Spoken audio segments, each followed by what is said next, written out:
Bonjour, je suis Olivier et vous regardez une nouvelle vidéo de PlicBlock Factory. Dans cette vidéo, je vais vous dire quel matériel vous avez besoin pour débuter sur YouTube.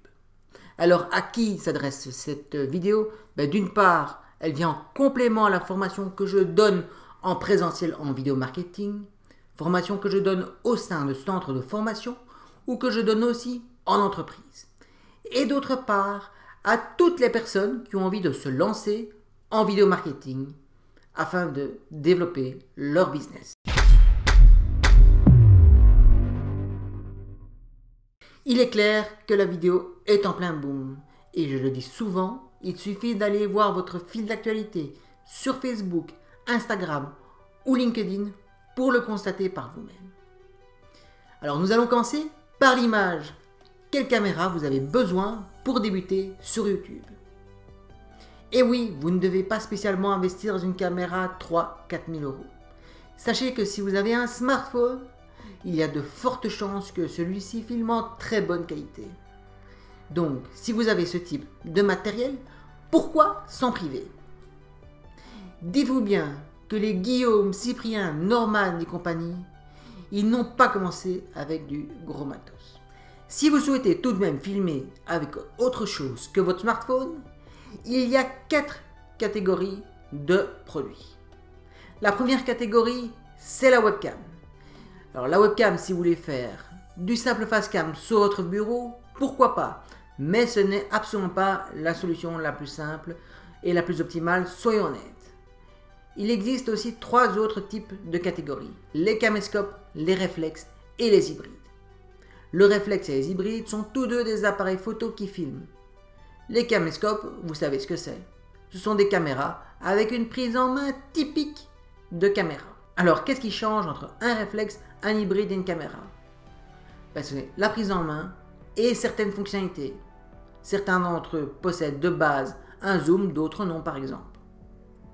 À quoi devez-vous faire attention quand vous achetez du matériel vidéo pour faire des vidéos sur YouTube? Déjà que le matériel filme minimum en Full HD. Entendez par là au minimum en 1080p. Deuxième chose, prenez du matériel si possible qui possède un écran pivotable afin d'avoir un écran selfie et d'être sûr que vous soyez dans le cadre.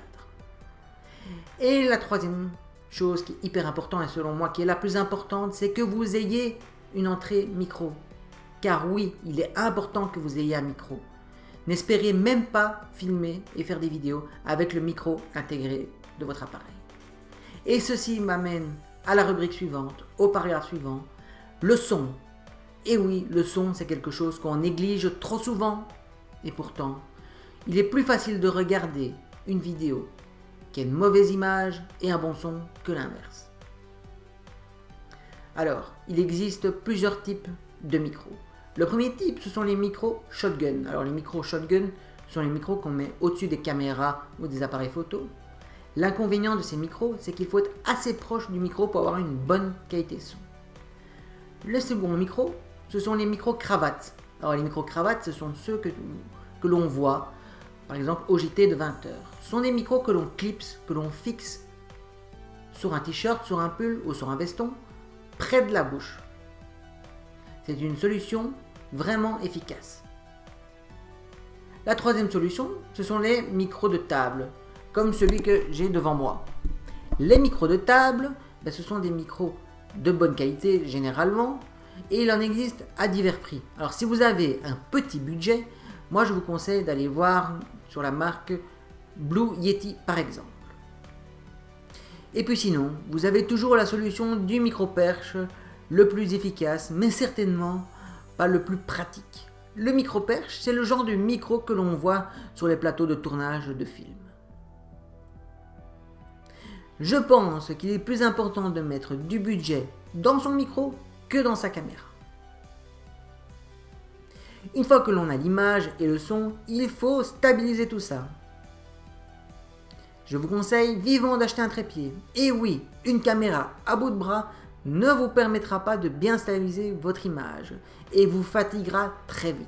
Si vous souhaitez filmer qu'en intérieur, les trépieds Amazon Basics feront parfaitement l'affaire. Si vous souhaitez avoir un trépied plus solide, je vous conseille d'aller voir du côté de chez Manfrotto, Kuhlmann et consorts. Dites-vous bien que si vous achetez un trépied de qualité, vous le garderez bien plus longtemps que votre caméra. L'éclairage. Je ne suis pas un expert en éclairage, alors je ne vais pas vous en parler pendant 2 heures. Mais vous pouvez acheter des softbox, appelées en français boîte à lumière. Si vous cherchez sur Amazon ou que vous allez chez un revendeur, vous allez trouver un tas de matériel. Dans un premier temps, si vous débutez, je vous conseille d'investir dans un kit complet et pas trop coûteux, mais qui fera le taf. Pour ma part, j'ai plutôt opté pour des panneaux LED qui sont dimmables. Donc dimmables, on peut régler l'intensité de lumière. Le fond, dans la mesure du possible, essayez de soigner votre décor. Si comme moi, vous avez envie d'un fond neutre, vous pouvez opter pour un fond pliable. Il en existe une flopée sur Amazon et chez les revendeurs. Je vous invite à regarder les critiques avant de les acheter, car il y a de fortes différences de qualité. Merci d'avoir regardé cette vidéo et n'hésitez pas à vous abonner pour voir plus de vidéos. À bientôt!